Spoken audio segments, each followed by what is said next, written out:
think you are recording. There we are now. Thank you. Thanks. There we go. So we talked about on week one, which is incredibly important.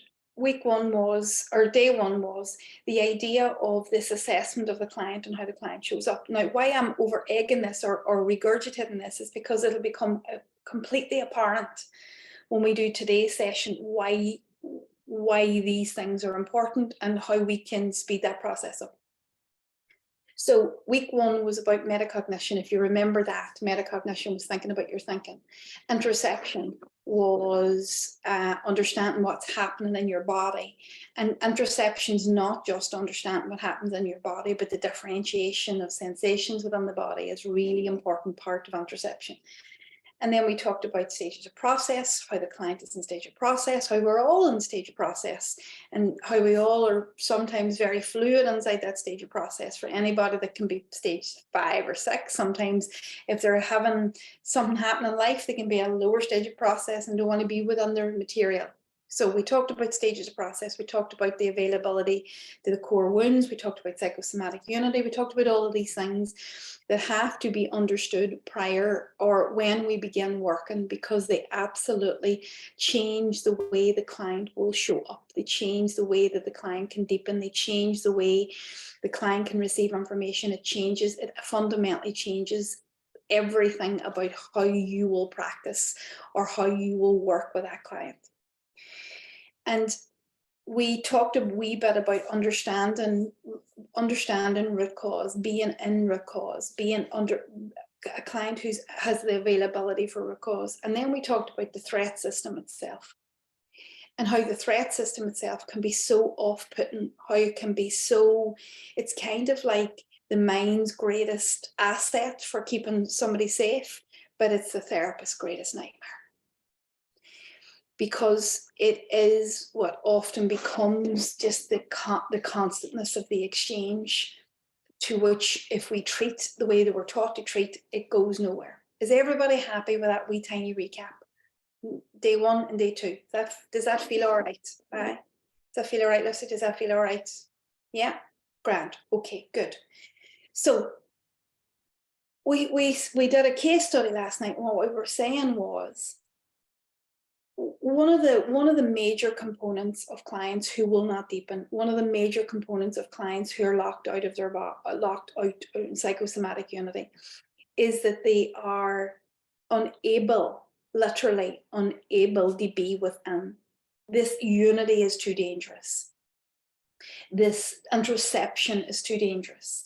It's too dangerous because it ignites the emotional content. And not only does it ignite the emotional content, it ignites the actual pattern of anxiety in the clients.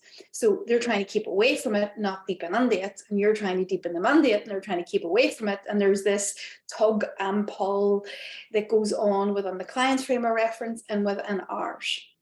So tonight we are going to talk exclusively about what it means inside this model, and hopefully this will help you inside your own understandings, what it means to be in the body.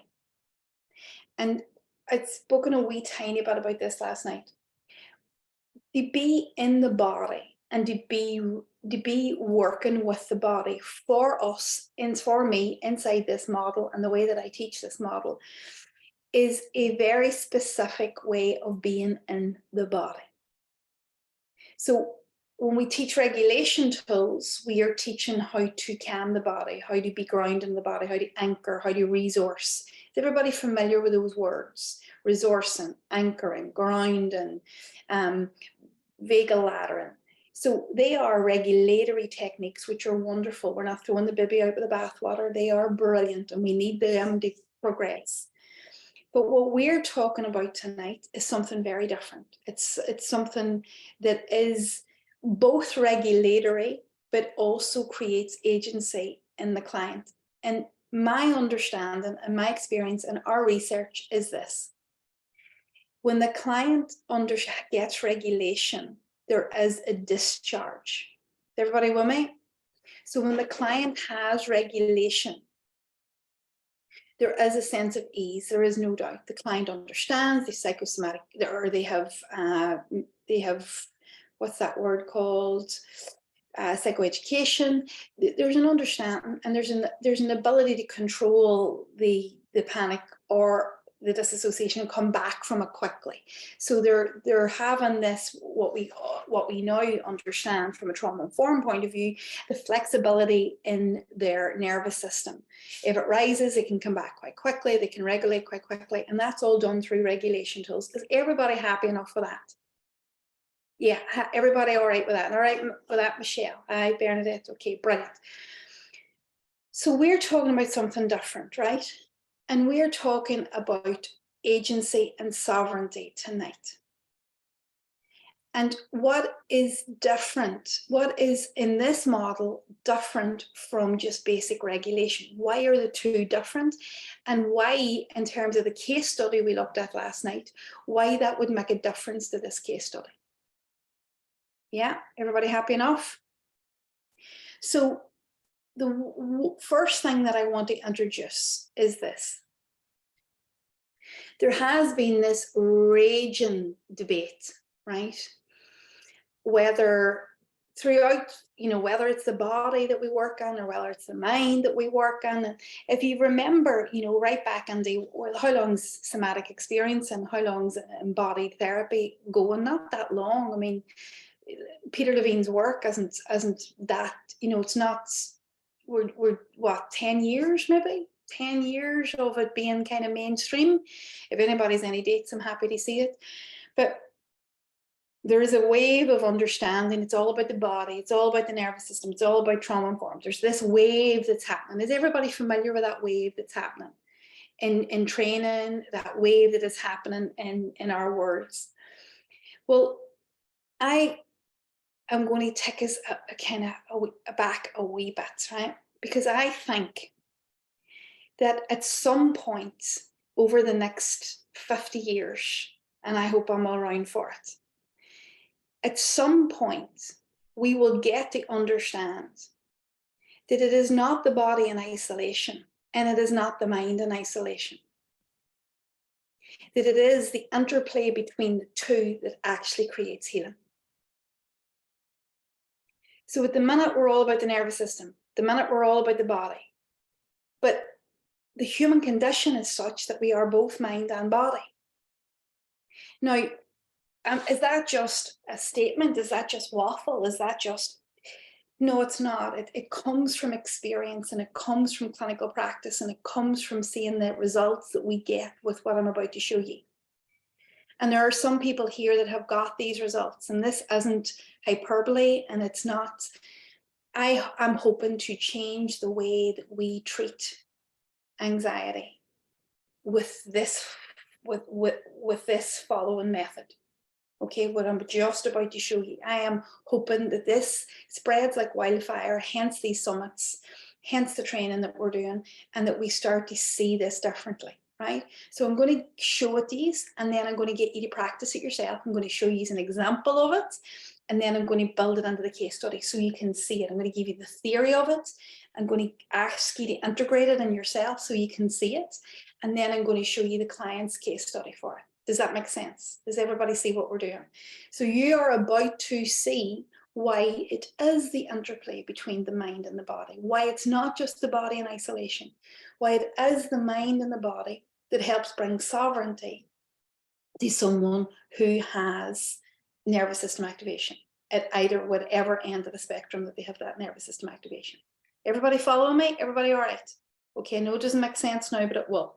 So when we're working with a human condition, and we cannot treat the body without incorporating the mind and vice versa. And it is the interplay between the two that leads to healing. And tonight we are going to look at that. So let me introduce the first concept. The first concept is what we call inside this method patterns. Now, I'm going to explain a wee bit about patterns, and we're going to play a game, and you are going to integrate this information. So I need everybody close to their computers or able to type in as best they can. So patterns are the unique way that anxiety builds in the body. Now, what does that mean? So we understand the science. So if you're trauma informed, you understand the science of what happens within the body. You understand epinephrine, you understand cortisol, you understand the way that the heart is beating to try and get oxygen into the peripheral so that it can move fast, so it can work fast. You understand why the throat constricts, you understand why the amygdala takes over, you understand what the limbic system does, you understand all of the science. Everybody happy enough? You understand why the bowels might empty, you understand all of the science.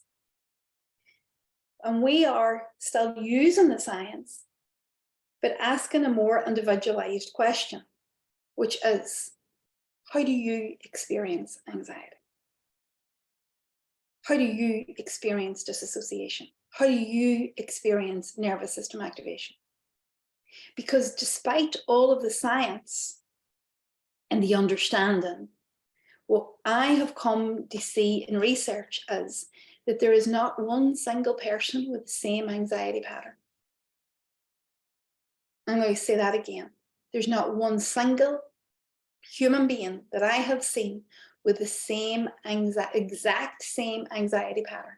And the pattern is the unique way that the anxiety starts and builds in the client's body. So a pattern is the unique way the anxiety starts and builds in the client's body. And this uniqueness is why psychoeducation often misses the point. Does that make sense to you? The uniqueness of the physical symptoms in the body and the interpretation of those physical symptoms are often why trying to explain this stuff to a client with psychoeducation is like throwing paint at a wall and hoping that it'll cover it. Throwing blobs of paint at a wall and hoping that it'll cover an entire wall, it is an impossibility. Such is the idiosyncratic nature of the physiological symptoms in the body. Is everybody with me? Has anybody any questions? Do you hear what I'm saying? I'm trying to be really firm about it, right? Now watch it. Anybody that has actively got panic, anybody that's actively got disassociation and has never worked on it or has worked or can find themselves triggered quite quickly and triggered physiologically, do not do this exercise. Okay? So do not do this if you know that you can trigger panic somatically and quickly. All right? Don't do it. But for everybody else, please do. And please take the time to type it in because this is so important. The first question I'm going to ask you is this. Where is your first symptom of anxiety?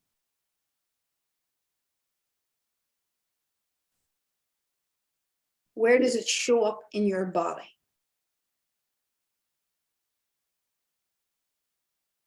Now, I want everybody to watch the chat because you'll see this in action. Okay? Chest, stomach, a stomach dip, stomach. What part of your stomach? A tingling cheek. I love it, Mags. A tummy, a stomach. Right. A chest, a tummy dip. Brilliant. Okay, a throat, a lower chest, a breath. Brilliant, Paula.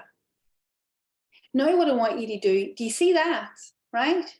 Now what I want you to do is I want you to give me the sensation of that lower chest. Give me the sensation of that throat. Give me the sensation of that stomach. Give me the detail of that as it transpires within. Watch this. It's bloody amazing. Light as a feather, Armandy. Love it. Flipping. Tight. Sinking. Light breathing. Butterflies. Ball of something. Like a hard lump.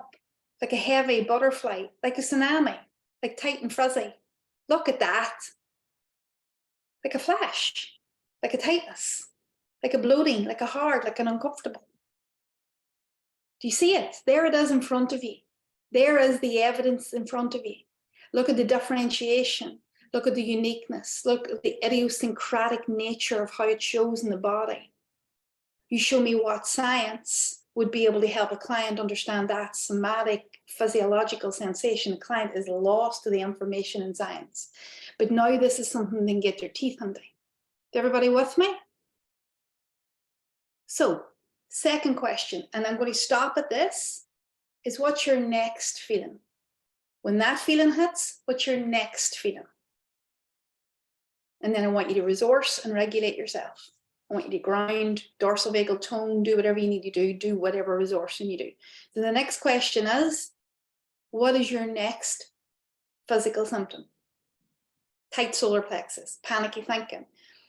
Please, all the practitioners, scroll up and down. Please scroll up and down the chat. Please do it. Look, shaky, breathlessness goes up under my chest. It's blank, it's panic. I'm going,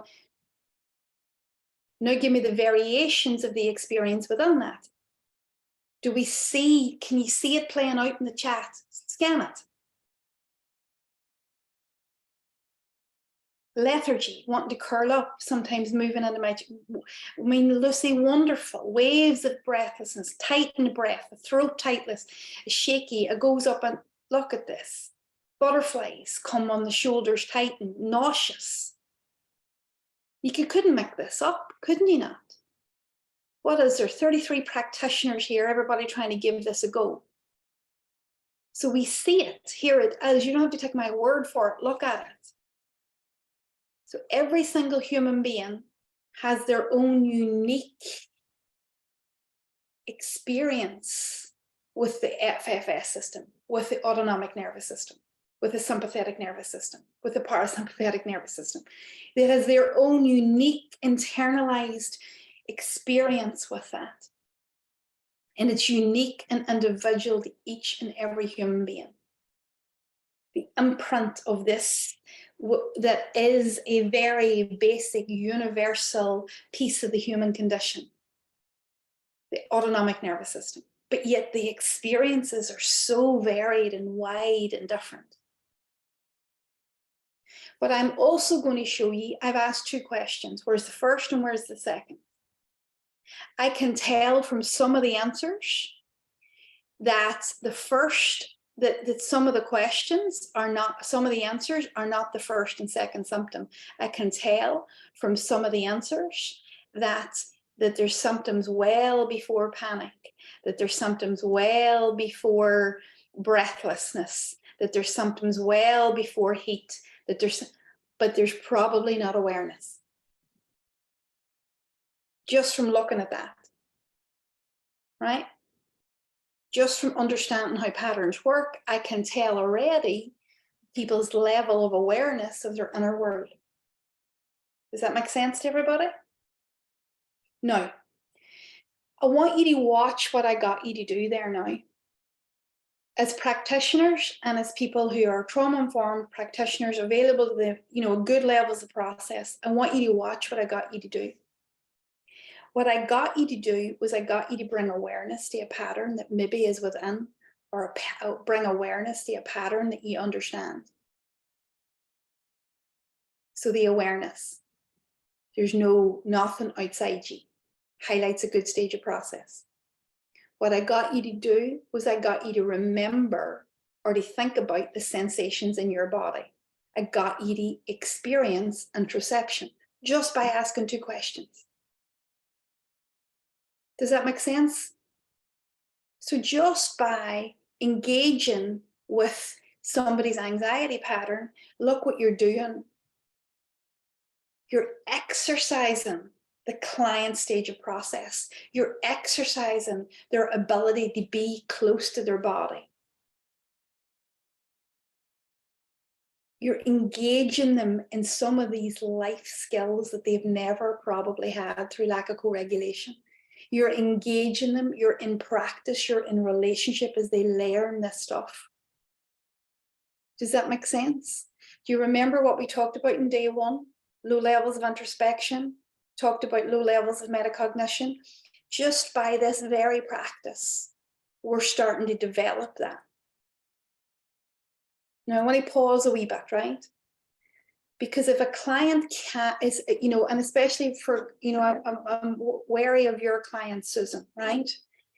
I'm wary of clients like yours, and I'm holding that in my mind's eye. Clients who are nowhere near this level of awareness, they're nowhere near this level stage of process, that wouldn't even be able to do that.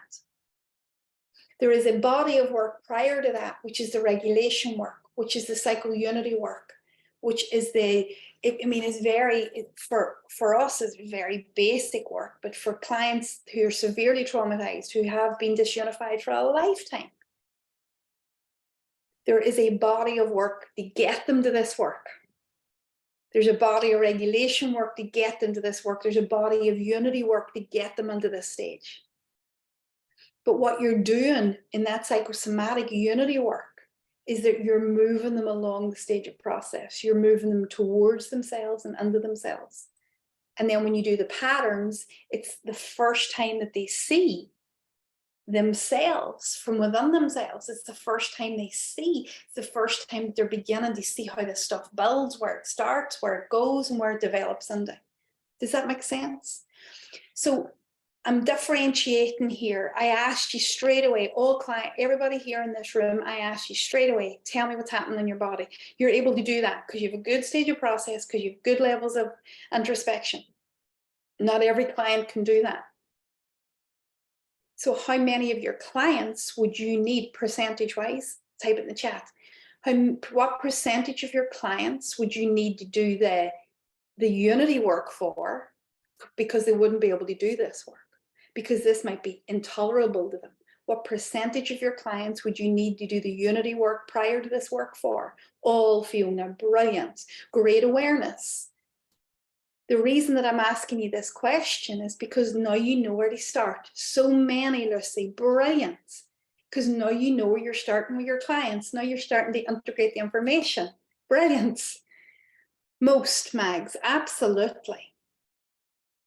All, Brita, brilliant. So for a lot of our clients, anybody here that would be able to start at this stage? Anybody working with client base that will be able to start? Armanda, you would. Yeah. Anybody else?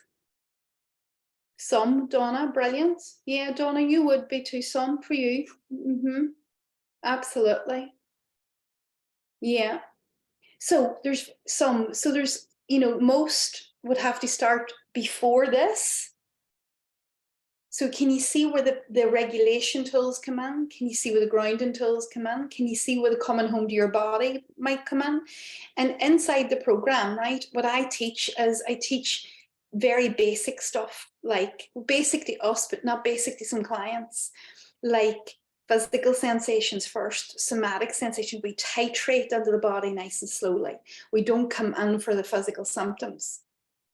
Yes, Susan, great point. Some clients have done great self-development prior to counselling, and some clients have done an awful lot of counselling before they come for your counselling. Yeah, many of you are getting those clients. So they would be ready for this, and some clients will have to go back to the start. They would have to go back to basically naming sensations in their body. They'd have to go back to body scanning. They'd have to go back to naming feelings. They'd have to go back to vocabulary for feelings. They'd have to go back to psychoeducation. And there's this journey back to the body. Does that make sense to everybody? So this journey back to the body, and anybody that's, and I see you, Nikki, hello, welcome. We've just spent nearly 6 weeks knee deep in unification and understanding why unification happens, or non-unification, non-unity happens. So you have to be able to do that work maybe prior to this patterns work. But do you see the clarity in the patterns work? Do you see now where you're now looking? Hopefully what I'm doing is helping you see where your clients are, where they're arriving at, and what stage of process they're at, and what work they might need to work with prior to getting into root cause. Okay, so patterns. Patterns in their infancy help build awareness. So patterns in isolation help build the understanding of what's happening in the body. and the client gets really kind of glued in to their body, to their physical symptoms. They come home to their body and they're able to understand. And when they're able to do that, they're able to actually regulate quicker. They're able to spot it, see it, warning signals before it goes to panic, before it goes to amygdala hijack, before it goes to tightrope, before it gets too high and they're not in awareness. They're able to get there quicker. They're able to regulate quicker. They're able to anchor quicker. They're able to resource quicker. Does that make sense?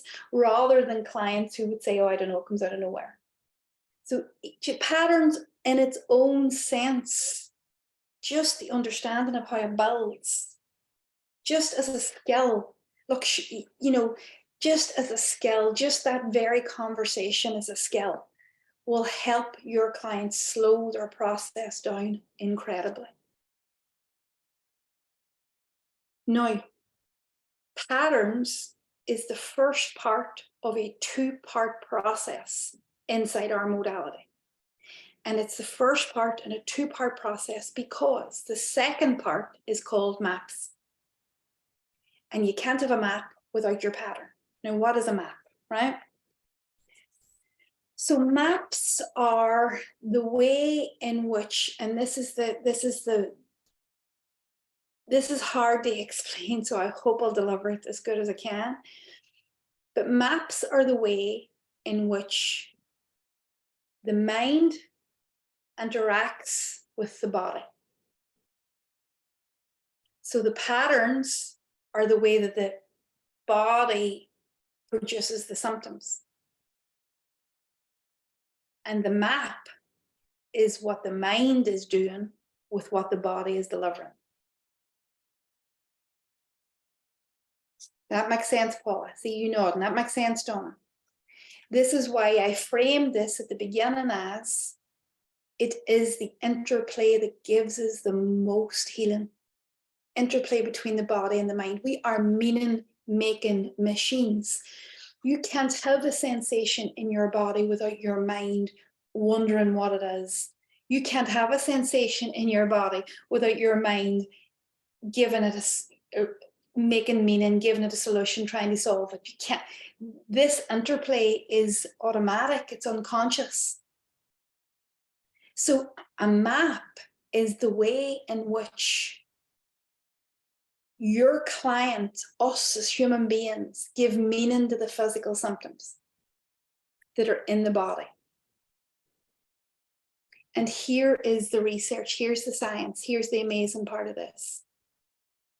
Because these symptoms are so difficult, because the client has no psychoeducation, because the client is being poorly co-regulated, because the meaning is often horrific. Meanings like you're going to die. Meanings like you're on your way out. Meanings like you're crazy and they're all going to see. Meanings like there's something wrong with you. Meanings like if they knew what you were feeling, then there could be nobody that would love you. There's individualized meaning that the mind makes of these build of sensations. And what does that meaning do? It throws petrol on the flames. It literally just, if the analogy is, it just throws petrol on the flames, and then we get this huge build in sensations. And in this build in sensations, we are outside our window of tolerance and well up the spectrum. Now let me show you an example, like a practical example, and then we'll take some questions. So before I give you some examples, I want you to think about the own meanings, the meanings that you have made to the physical symptoms that you hold. So I'll start. One of the meanings that I had made of an amygdala hijack was that I was crazy. So I used to have these amygdala hijacks in panic. And the meaning that my mind was that I had lost my mind and it was never coming back. That's what I fundamentally believe. In an amygdala hijack, without psychoeducation, without understanding it, without any co-regulation on my own, that was a form of madness, and that was me losing my mind. And that mind was never coming back. So just drop in some meanings. It doesn't have to be in any order. Just drop some meanings so we can also see the differentiation in the meaning that is made. So what meaning have you heard of clients? If you don't want it to be inside your own frame of reference, what meanings have you heard your clients make of their physical symptoms? I can't cope, I'll have a breakdown. Brilliant, Fiona. What meanings, if to keep it safe, maybe talk about your clients. What meanings have your clients made?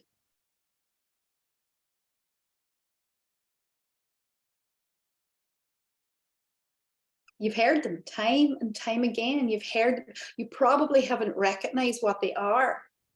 My key relationships are going to end. There's no way out now. I love it, Mags. Absolutely. They'll know I'm stupid.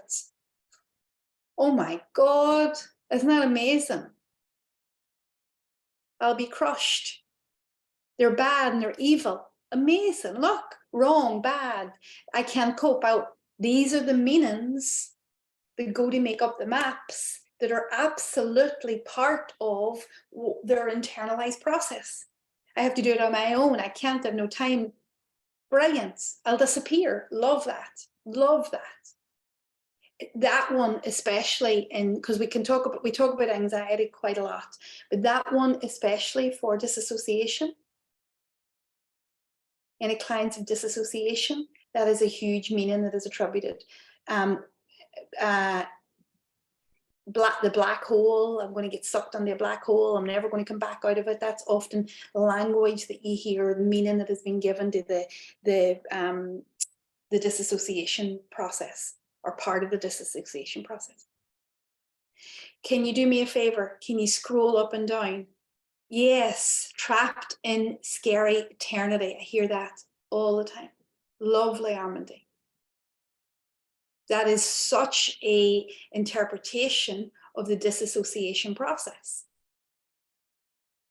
Now, remember, an interpretation of a body-led process, mind and body, an interpretation, a meaning, an interjection of a body-led process. And so we have this body-led process and a meaning, the body-led process and an interpretation, the body-led process and an understanding. Everybody with me.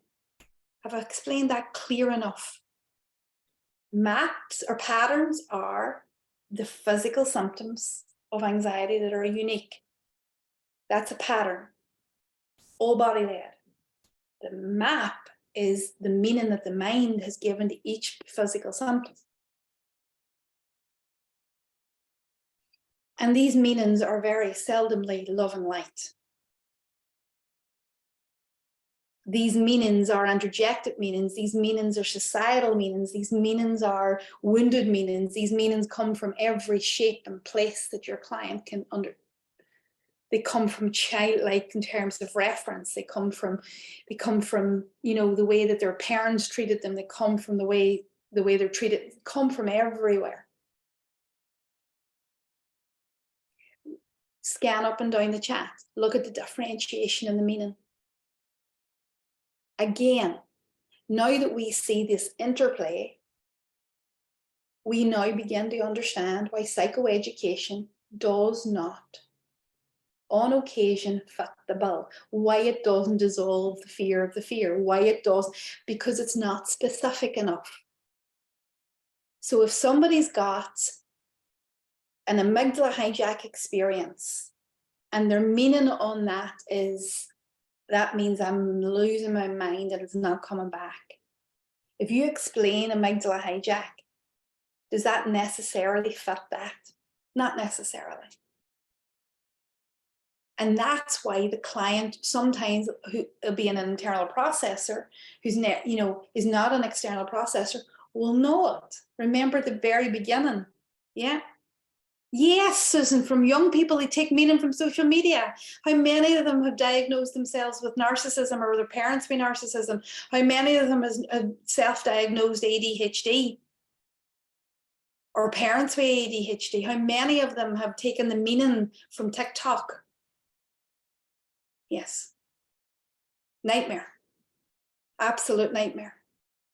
Because this all gets tangled in their internalized process and the meaning making that they give to themselves. And then they create the reality from the inside. Everybody all right with that? Now, I'm going to show you an example now. But before I show you an example, right? Do you see what maps do? Do you see how maps build metacognition? Because we're extracting, we're thinking about what do I think when I feel that. So patterns build interception and stage of process. And maps build metacognition. Now we have the conditions coming together. Psychosomatic unity might have to be done on its own, but maps and patterns now build the actual framework for deeper work. See, it's like magic. Do you see it? Isn't it amazing? Or is it just me who's delighted with it, right? I get really geeked out in this stuff. I'd be really geeked out. It's like, I don't know.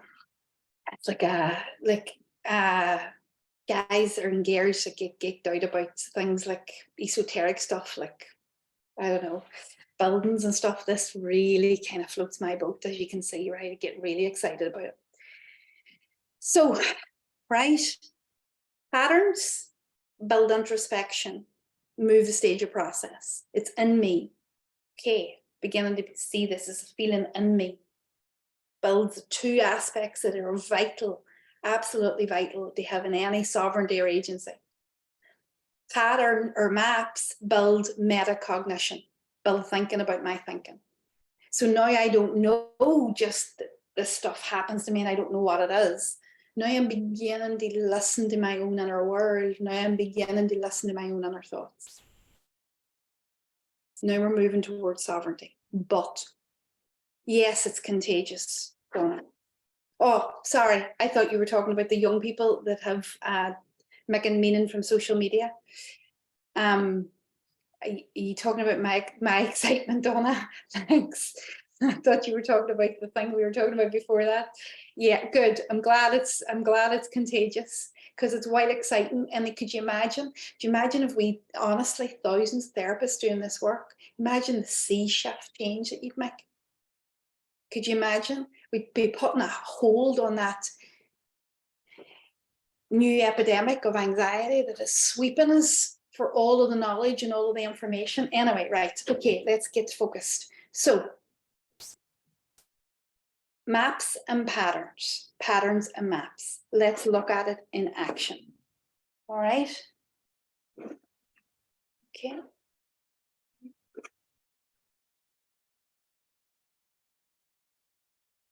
Can everybody see that? Hey, Diane, I'm after seeing you there now. How are you? Good to see you. Good to see you. I didn't see you at all. But we here the last few days. I didn't see you.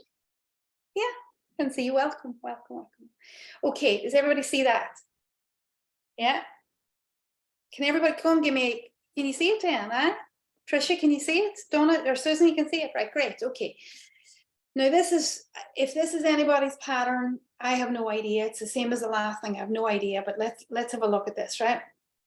This client reports their first symptom being a tight throat.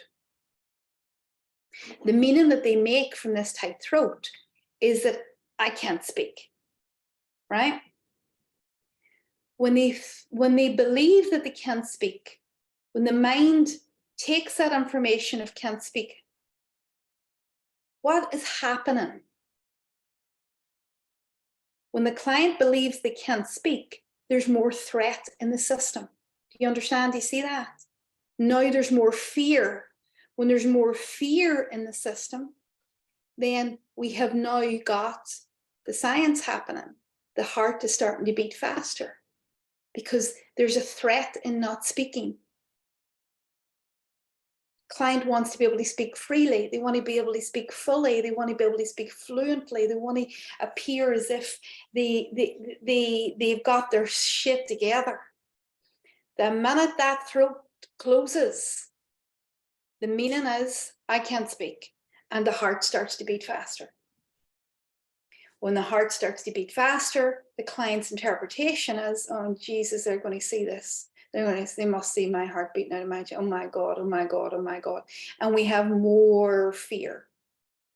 Now, as the science starts to heat up, we've got tingling in the hands and feet. And the client's saying, I need to get away, I need to get away, I need to get away, but I can't. I'm stuck with this, I'm stuck with this. They're going to see this, they're going to see this.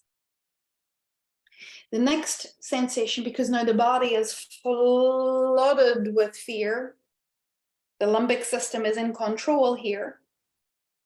The amygdala says, right, by glad, that's it, we're taking over from here. Listen, we are going to control from this place now. You just no thinking. So now the client can't articulate themselves. They can't even, they cannot speak. They can't get their words out. Everybody with me? And when they can't get their words out, it's absolutely knowing that they're going to be seen as stupid. Now, what has happened, do you think, to that client in a previous life, in a previous time, that is making them petrified of looking or feeling stupid? What could have happened that they're trying to control looking stupid? They could have been humiliated at school. They could have been annihilated. They could have had a very public shame in place. They could have been very severely wounded, like I was at school, about being dyslexic.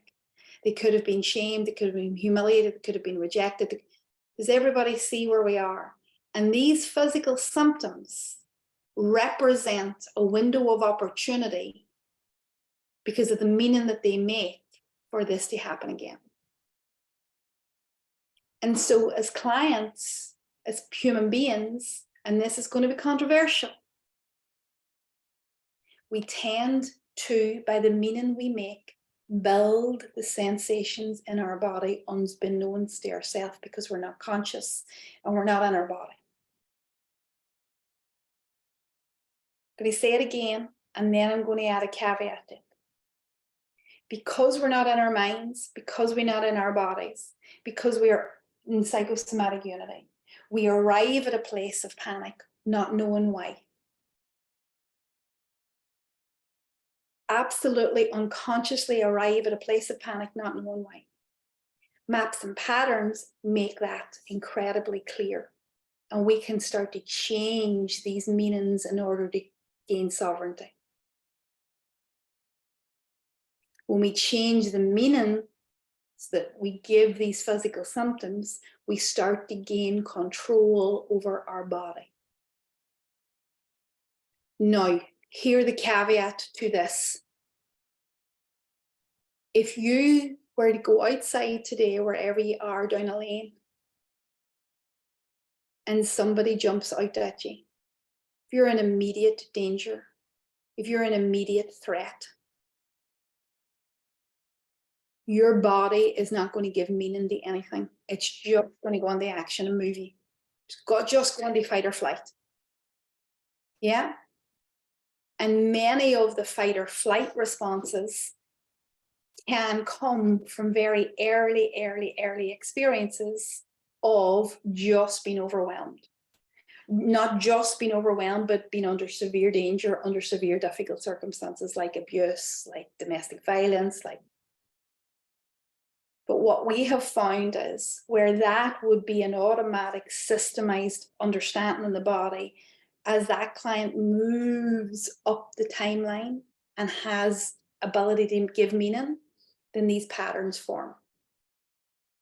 So this is why regulation is wonderful, because it does some of that overwhelm work. And this is why maps and patterns is wonderful, because it strips away the meaning that has been given over the years to this physical sensations in the body. Does that make sense? And do you see the differentiation?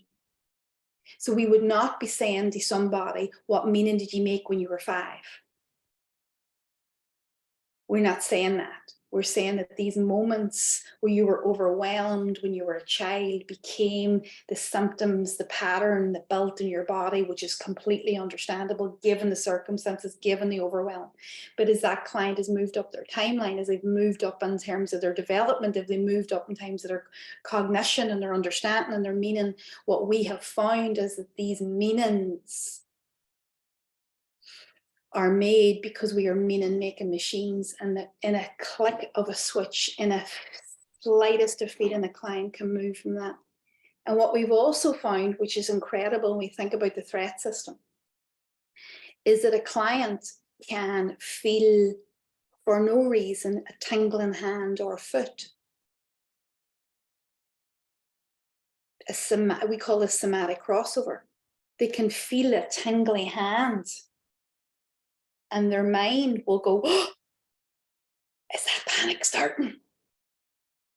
And all it might be is a physical ailment. All it might be is some somatic thing. But the threat system knows this pattern and will warn the mind against it in a flick of a switch. Does that make sense? Have you seen clients do that? And so this patterns and maps become vital.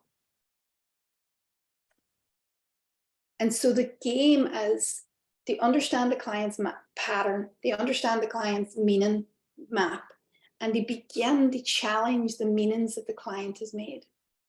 And when we challenge those meanings that the client has made, what happens is that these build and symptoms stop. It stops building. I know this might sound like woo-woo. I know this sounds like, I know for anybody that hasn't practiced this sounds like it's a, what is she even talking about? But there is a reality to this. I myself have felt this. Yes, no conscious memories, no conscious memory. So you wouldn't be working in the memory of, you wouldn't be working in the, if you were doing this, you're working in the now, you're not working in the then, Susan. So maps, you're not doing maps in the then, you're not doing it as part of going back into a memory that was traumatic. You're not doing maps, you're doing maps in the now. You're doing maps as the client gives meaning to the now, because that was a traumatic experience of sexual abuse where the client had no other option but to go into FFS. So the maps or patterns wouldn't be doing then, but it's doing those maps and patterns in the now. And that's the differentiation. Yes, maps are hard on our own, Armandi. We need support to extract those maps. But I wonder, is there anybody that has experienced that break in pattern, the sovereignty and the agency? Is there anybody that would give voice to that have done that? Because for people listening to this, it sounds like it's probably crazy. It sounds like it's hopefully I'm making sense of it. Fidelma, would you give voice to that? Yeah, absolutely. I wanted to, if anybody else wants to speak about their experience, but I think I kind of talked about it there last night. You know, that moment of being able to switch that process off, that's a life-changing moment. So, you know, my trigger point was always the throat. And then obviously the pattern and the map that came from that. And I actually physically ran as well. Running was actually part of my, because I ran in fear from an early childhood experience, which I later found out in root cause, not at that time. But what that actually brings to you in terms of sovereignty and agency is, you know, you can love from there. Yeah, that's a great point. What you can love from there. You can love from there, you know. Yeah. Only that I wanted to go further, but I'll never forget doing it in your office and actually coming out of your office onto Clarendon Street at that time and actually walking up to meet my husband and my kids, and I actually felt free in that moment. Yeah. There was a freedom that I hadn't felt because I was I was actually literally running from myself for a long time. Running from your It was body. excruciating, absolutely excruciating, because everybody that has experienced it, here tonight or whatever, when it hits the body and everything that goes on top of that then as well, not being able to do things and the shame of it, and oh my God. So it's a phenomenal, absolutely phenomenal process. I just think the maps and patterns itself, I can see why you get so excited talking about it, Shauna. You should be so excited. It's incredible. But that's, when you talk about the freedom from that, but the process of that was to individualize your physical Yes. symptoms, and then to get Yeah. start pulling that out, start Yes. like pushing it. And there would have been many moments, like Fidelma's very brave. She's training now to do this. She's training to be a therapist. And her journey has brought her here, and she's an amazing story herself. We did a podcast. It will be interesting to watch it. So, but she, we, in the undoing of this, there's a tug and a pull. Oh, absolutely. Because you firmly believe that, there's a firm belief around these feelings. Yeah.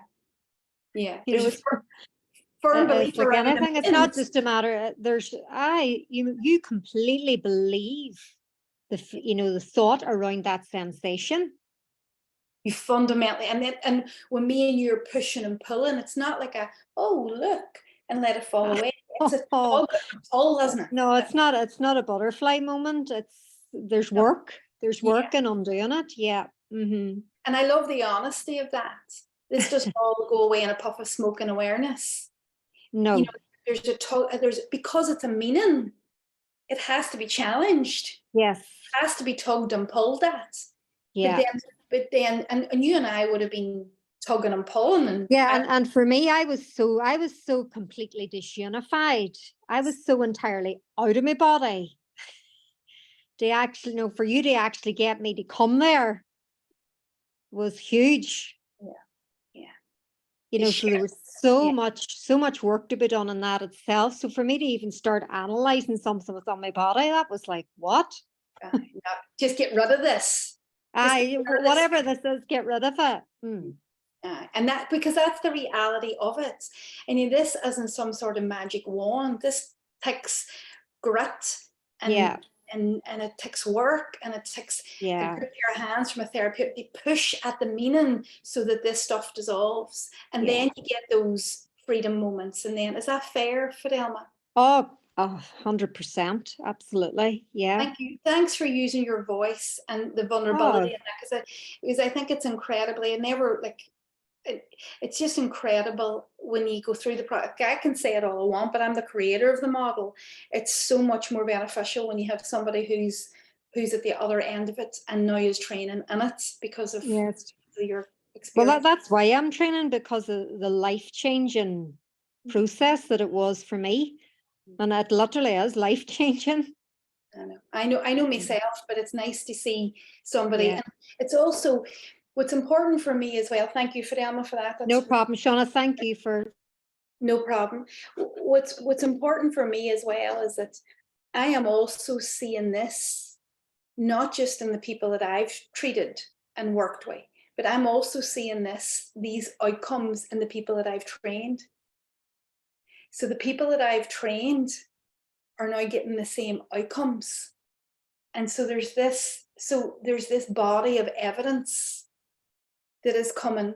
Now, why am I talking about evidence, and why am I? Because I don't need to convince anybody. I just want you to believe that if you work in maps and patterns, if you start that process with your client, it's going to be absolutely so beneficial for even if you're taking the tiniest steps, even if you're just doing the patterns, even if you're just bringing them awareness and regulating, even if you're doing the first part of it, it will be massive in terms of their treatment. And Fidelma is something there that is really important. Sometimes, and we're only at this kind of stage of the process, we're not even at root cause, which we're going to do tomorrow night. Sometimes this is where clients will say, I'm done. I'm good. such is the significance of the sovereignty. Because when they break those patterns, when they break those maps, they're not being triggered by every single thing. They're not being activated in every 20 minutes, every day. That activation all falls away. And there's this kind of starting to get control. So sometimes, which is completely the client's prerogative. And if you use some of this stuff, you may see a client feeling so regulated that they don't want to do root cause, that they're like, you know what, I'm going to go off and enjoy my newfound freedom for a wee minute. I'm going to go off and kind of integrate this, and I might come back and do some of the more deep work. But such is the power of that process. And that's all right too, which is what I was saying to guys last night.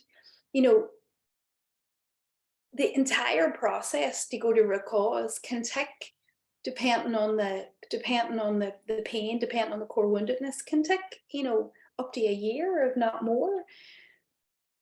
But if you can only do pieces of it, then do this metacognition work, do this body work, do the integration work, if you can only do pieces of it because you're mandated to 6 sessions, or if you can only bring some levels of information or psychoeducation, bring some of this stuff, that'll move the dial. Have these conversations, even if you're not, if you've got somebody with you and you think that you can't approach this, do some of the psychoed stuff. This stuff has enough power in it to move the dial. Even if you don't go to root cause, even the client does, that's all right. Because there's such sovereignty and peace and freedom at this stage, once you've kind of created, taken out all that meaning, that you get like a window, like we call it shelves. I mentioned it last night. We called it these shelves of rest, where a client can be and regulate and be in rest and digest before they would dig deeper. But let me go back and let me just checking the questions. Let me go back to our case study last night. Do you remember our case study?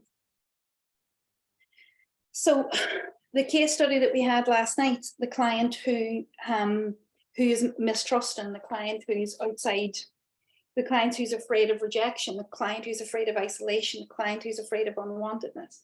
What meaning do you think, given her woundedness, what meaning do you think that she would apply to some of these symptoms? So if she had a fast beating heart, if she had a tight throat, couldn't speak, if she couldn't perform, if she couldn't be, if she couldn't,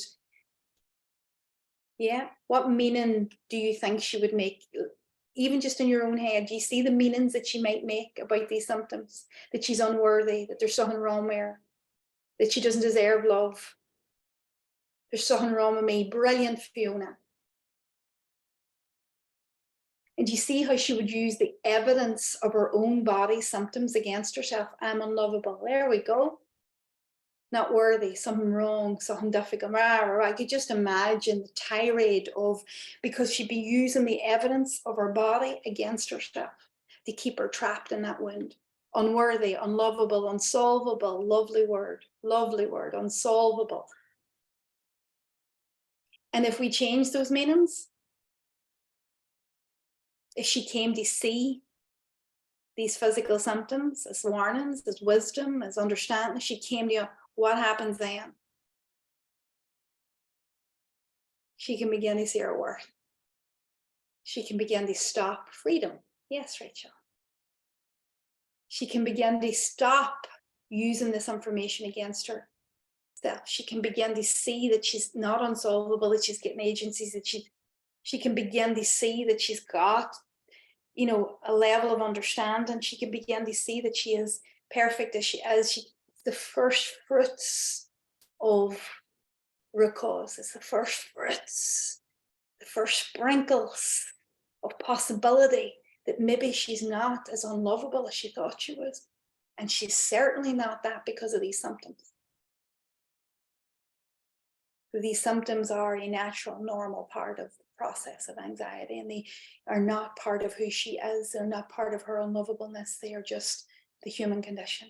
And now we begin to wonder, will I deepen beyond that? I don't need to be afraid of my body. I don't need to wound myself in my body. I don't need to hold this against myself. I don't need to be scared by it. Do you see this? Do you see the shift in process, the client? Do you see where the client would be? And then it's the client's prerogative for root cause. And then we are but mere, what was it, Donna? What was it? No, it was Nikki, wasn't it? Where are you, Nikki? We are mere lantern holders. Where are you, Nikki? He's there somewhere. There she is. We are mere lantern holders in that space. It's just wonderful. How do you break the pattern, Susan? You know, within every one of our modalities, every one of us has rich modalities. And we have modalities that allow us to challenge. We have modalities that allow us to test. We have modalities that allow us to gently test frames of reference so that you just use your own modality, you use your own testing modality to just break open the meanings from the patterns. To examine them, to put them, you know, from a person-centered way, just to keep giving it back to the client. From a NLP way, just to kind of challenge the meanings, challenge the understandings, see where the meanings belong. And in that, it all starts to fall apart. Even, to be fair, do you see, even in the awareness stage, there's a, oh my God, look at how I think and feel about this. This is crazy. And then the psychoeducation helps that, but it's a beautiful dance between it all. Awareness, understanding, compassion, understanding its source, understanding where it comes from, coming to terms with it, allowing it to be challenged when you see it. So that's how that's done. And that can take, you know, that can take a good 6 weeks. That can take a good 6 to 8 weeks, that process in itself. But that's, even in and of itself, alongside regulation, not just regulation itself, will allow the client to deepen. Will set the client up for tolerance. And that's where we start tomorrow night. We start at the diamond model and we see where we've been and we see how we deepen. And we're going to look at the deepening protocol, which is unique to us.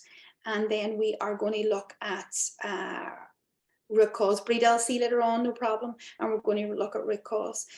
We are going to open tomorrow night the course. So the course runs every, Leona, the course runs is this June? So the course runs in July. We start early July, then it runs October, and then it runs next February. So it runs 3 times a year.